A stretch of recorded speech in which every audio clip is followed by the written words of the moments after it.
জানিস না তো আমার সাইকেলটা ভীষণ প্রবলেম করছে। বলি তোদের কম দামি সাইকেল কিনবি না। ঠিক আছে ঠিক আছে, থাক তোর রেঞ্জ আমি কি আর বলবো। বস বস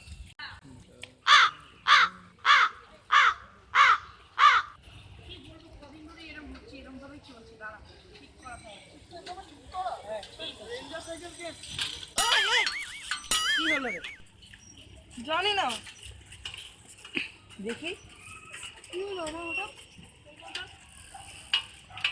চেন তুলতেও পারিস না তুই? না চেনটা তো দেখিনি কোনোদিনও কিভাবে চলে। ঠিক আছে দাঁড়া।